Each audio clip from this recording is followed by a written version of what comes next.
Hello everyone, welcome to my channel. This is Priya Bhargav. Today I'm going to explain you one of the practicals of MPCE 024, that is counseling psychology students who are giving exam of practicals. उसमें एक आपका option है career preference record. सो इसके ऊपर बहुत सारे test हैं. जो मेरे पास थर्ड स्टोन का टेस्ट है वो मैं आपको समझाऊंगी इसमें. But then career preference record होता क्या है उसके बारे में हम आज बात करेंगे.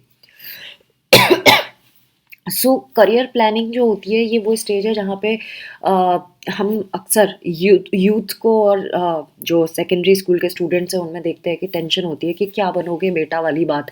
सो ये वो स्टेज है जहाँ पे हम एडल्टहुड को रीच आउट कर रहे होते हैं एंड हम बहुत सीरियस होते हैं अपने करियर को लेकर. और हमारे पेरेंट्स भी हम पे बहुत ज़्यादा दबाव डाल रहे होते हैं कि भाई तुमने कुछ डिसाइड किया क्या बनना चाहते हो. सो करियर प्लानिंग जो है वो सबके माइंड में उस टाइम पे होती है और बहुत सारे फैक्टर्स को देखते हुए हमें करना पड़ता है. हमारी फैमिली सिचुएशन कैसी है, हमारी लिमिटेशन क्या है, हमारे में पोटेंशियल्स क्या क्या हैं, है ना. सो बहुत ये चैलेंजिंग सिचुएशन हो जाती है कि कैसे सिलेक्ट करें अपने करियर को. इसमें family members, parents, teacher, friends, neighbours, इन सब का बहुत रोल होता है और वो हमसे क्वेश्चन करते भी रहते हैं कि क्या करना चाहते हो एंड वो गाइड भी करते हैं अपने लेवल पे. सो और भी जो फैक्टर्स रिस्पॉन्सिबल है वो हैं सोशल ट्रेडिशंस क्या हैं, कल्चरल बैकग्राउंड हमारा क्या है, हमारे रिलीजियस प्रैक्टिसेस क्या हैं, वो उस पर भी हमारा इंडिविजुअल बिहेवियर डिपेंड करता है.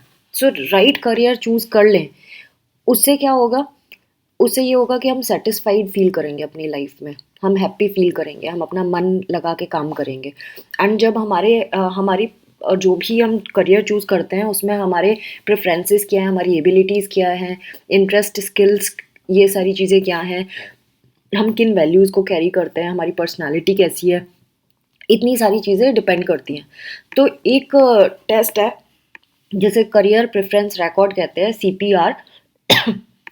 ये एक इंस्ट्रूमेंट है जिसको हम यूज़ करते हैं जनरली स्टूडेंट्स और यूथ को हेल्प करने के लिए कि वो अपना करियर चूज़ कर सके.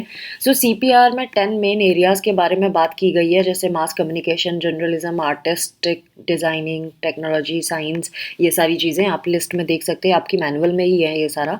सो करियर प्रेफरेंस रिकॉर्ड जो होता है वो हेल्प करता है स्टूडेंट को कि वो अपनी क्या अब इसके अकॉर्डिंगली चूज़ कर सकते हैं कि उनको करियर में कहाँ जाना है. सो इसमें पेयर्स होंगे, उन नंबर ऑफ पेयर्स जो इन सब का पेयर बना बना के दिया होगा. तो स्टूडेंट को चूज़ करना है दोनों में से कि कौन सा ये ज़्यादा प्रेफर करेगा. ऐसे करके हमारे पास पूरा डाटा आ जाता है एंड देन उसको हम पूरा जब निकालते हैं तो हमें पता चल जाता है. तो जो रिज़ल्ट है इस टेस्ट का वो हेल्प करता है ये पता लगाने के लिए कि हमारा करियर प्रेफरेंस सबसे हाईएस्ट क्या है, एवरेज कौन सा है और सबसे लोएस्ट करियर प्रेफरेंस कौन सा है, ये पता चल जाता है. सो ये तो टेस्ट था, लेकिन मेरे पास जो टेस्ट है जो मेरे स्टडी सेंटर में मुझे दिया गया था वो थर्ड स्टोन इन्वेंट्री है. सो उसके बारे में हम आज लर्न करेंगे. थर्ड स्टोन इंटरेस्ट शेड्यूल की बात करें तो इससे हमें ये जो मैनुअल है ये मेरे स्टडी सेंटर में मुझे दी गई थी.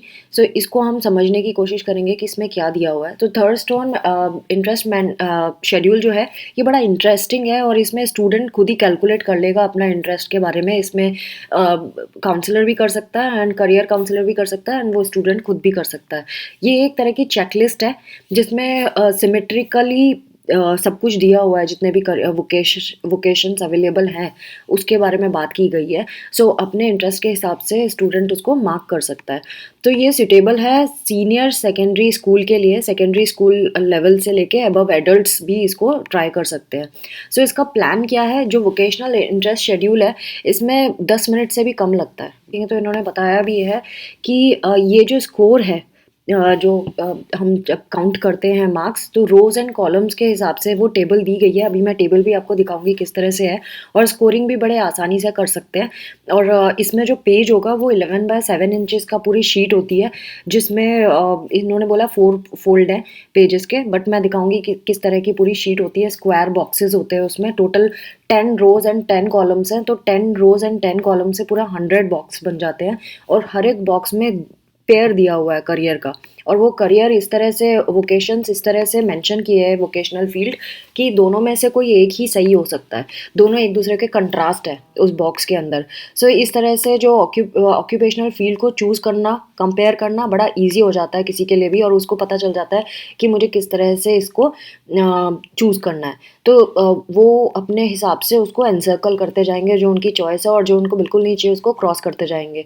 सो इस तरह से इसके स्कोरिंग के बारे में बताया गया है। बाकी उनका प्राइमरी इंटरेस्ट किस में है, किस में स्ट्रॉन्ग इंटरेस्ट है, वो सारा मेंशन करने के लिए बताया है। तो ये टेस्ट के बारे में डिटेल दिया है। अगर मैं इसको थोड़ा सा स्क्रीन में लेके आऊँ तो देखिए, थर्स्टोन इंटरेस्ट शेड्यूल में यहाँ पे नेम ऑफ द सब्जेक्ट आ जाएगा, first name, last name, date आ जाएगी, एज आ जाएगा, प्रेजेंट ऑक्यूपेशन क्या है, एजुकेशनल क्वालिफिकेशन क्या है। और इन्होंने बताया है कि देखिए, ये रूल्स भी बताए हैं यहाँ पे कि मतलब इंसान खुद ही पढ़ के समझ सकता है क्या करना है। जैसे 2 ऑप्शन है, तो आप केमिस्ट बनना चाहते हो कि शिप कैप्टन बनना चाहते हो। अगर केमिस्ट पसंद है तो उसको एनसर्कल कर दिया, शिप कैप्टन नहीं पसंद तो इसको आप क्रॉस भी कर सकते हो या कुछ मार्क नहीं करोगे। सिमिलरली यहाँ पे बैंड लीडर है, आर्मी ऑफिसर है, तो दोनों में से जो है, जो पसंद है उसको एनसर्कल करेंगे। दोनों पसंद है तो दोनों को करेंगे, दोनों पसंद नहीं है तो दोनों को क्रॉस कर देंगे। ये पूरी शीट दी हुई है। मैं शीट इसको है ना, इन्होंने क्या किया है, क्योंकि बड़ी शीट थी तो 2 हिस्सों में बांट दिया। अदरवाइज यहाँ पे ऐसे ऐसे में अगर आप काउंट करोगे तो ये 10 मिलेंगे, और ऐसे में काउंट करोगे तो भी ये 10 मिलेंगे। तो इसके बगल में एक और शीट आनी है जो नीचे यहाँ पे पीस में दी हुई है। ठीक है। सो अभी इसको जब स्कोरिंग करना है तो हम कैसे स्कोरिंग करते हैं वो भी मैं बता दूं। जैसे सपोज आपने एनसर्कल कर दिया जो जो आपके इंटरेस्ट की चीज़ें थी इनमें से। पहले आपको काउंट से कोई मतलब नहीं रखना है, आपको सिर्फ एनसर्कल करना है। Suppose you are done with encircling all the things. So यहाँ पे अगर आप देखेंगे, जैसे यहाँ पे BS1 लिखा है, तो BS1 का ये वाला कॉलम है जिसमें 1 1 लिखा हुआ है ये, और ये पूरा यहाँ तक जा रहा है। ऐसे ही अगर आप BS2 देखेंगे तो देखिए जहाँ पे 2 2 लिखा है ऐसे नीचे वाला, वो जा रहा है, और इसी के जॉइंट में यहाँ पे भी है BS2 का ये। सो अगर एनसर्कल्ड हैं वो 2 वाले तो उनको आप ऐड कर लोगे, और BS1 वाले भी अलग से ऐड कर लोगे। जैसे BS1 वाला ये है, सो इनको भी आप ऐड कर लोगे। तो BS1 एनसर्कल वाले, नॉट सारे वन, जिसमें गोला लगा हुआ है उनको आप ऐड कर लोगे, क्योंकि आप ही ने गोला लगाया है ना, मतलब आपने सिलेक्ट किया है इसको। सो आप इन जितने गोले वाले 1 हैं उनको आप ऐड कर लोगे, और BS2 वाले जो रो है ये वाली, इसमें जिन जिन 2 को आपने गोला लगाया उसको आप ऐड कर लोगे। यहाँ पे भी BS2 का है, क्योंकि वो दोनों जोड़ के लगाना चाहिए था, ये इसके राइट साइड में आना चाहिए था। ऐसे में भी 10 होना चाहिए, ऐसे में भी 10 होने चाहिए बॉक्सेस। सो उस हिसाब से जब आपने BS1 एंड BS2 के दोनों टोटल कर लिया, उनको आपस में टोटल करके आपको BS की वैल्यू यहाँ लिख लेनी है। आप इस तरह से ये जब सबका कर लेंगे, A का, B का, तो ये शॉर्टकट्स हैं सारे जो करियर चॉइसेस हैं। अगर आपको मैं ऊपर दिखाऊं मैनुअल में, सो मैनुअल में ये देखिए यहाँ पे शॉर्टकट दिए हुए हैं कि BS मतलब बायोलॉजिकल साइंस, C मतलब कंप्यूटेशनल, B मतलब बिजनेस, E मतलब एग्जीक्यूटिव। तो इसीलिए उसी के शॉर्ट फॉर्म्स यहाँ पे लिखे हुए हैं इस टेबल के ऊपर। सो इनको जब आपने कर लिया तब आप इनको ऐड करके, ये एक ग्राफ जैसा बना हुआ है, ये देखिए इंटरेस्ट प्रोफाइल। उसमें जो भी काउंट आया, जैसे BS का 16 आ रहा है टोटल, BS1 एंड BS2 को ऐड करके ये। सो आप यहाँ पे मार्क कर देंगे। तो जितना हाईएस्ट वैल्यू आई है मतलब उतना ही ज़्यादा आपका इंटरेस्ट उस फील्ड में ज़्यादा है, और जितनी कम आई है उतना ही कम इंटरेस्ट है। सो इस तरह से आपको ये टेस्ट करना है। फिर इसके रिलायबिलिटी के बारे में मैनुअल में बताया है, जो आपको शीट में लिखना पड़ेगा अपनी प्रैक्टिकल शीट में। अदरवाइज एज सच लर्न करने की ज़रूरत नहीं है ज़्यादा कुछ, बस रिलायबिलिटी की परसेंटेज लर्न कर लेना। फिर इंटरप्रिटेशन ऑफ द प्रोफाइल, ये मैंने आपको बता ही दिया किस तरह से करते हैं, स्कोरिंग कैसे होती है। Now if you will look at this sheet, वो जो मैंने 5 के टुकड़ों में बताई थी, तो ये फर्स्ट पेज में जो आपने प्रीवियस सेक्शन में देखा था वो इतना पोर्शन था, और जो दूसरा सेक्शन देखा था वो इतना पोर्शन था। तो उन दोनों को साइड साइड में ऐसे ज्वाइन करेंगे तो इस तरह से दिखेगी। अगर आप इस शीट को देखोगे तो इसमें 1 2 3 4 5 6 7 8 9 10, ऐसे में 10 है, एंड 1 2 3 4 5 6 7 8 9 10, ऐसे में भी 10 है। सो यही मैं कैलकुलेट करने का बता रही थी आपको, कि जैसे यहाँ पे अगर BS1 एंड BS2 की बात करी थी, तो BS2 के यहाँ पे 2 जितने सर्कल है वो यहाँ से ऐड करेंगे, एंड BS1 के जितने सर्कल है वो यहाँ से ऐड करेंगे। सो दोनों का जो सम आएगा उनको प्लस करके आप BS वाली कैटेगरी में यहाँ टोटल लिख देंगे। तो इस तरह से आपकी पूरी शीट ये दिखाई देगी। तो फ्रेंड्स, आई होप आपको ये थर्स्टोन इंटरेस्ट शेड्यूल समझ आया होगा और कैसे इसको कंडक्ट करना है। बाकी इसका जो मैनुअल है और ये शीट है वो आपको मेरे पास से मिल सकती है। सो आप मुझे रीच आउट कर सकते हैं मेरे ईमेल पे, contact@priyabhargava@gmail.com। Thanks for watching, take care of yourself, bye bye.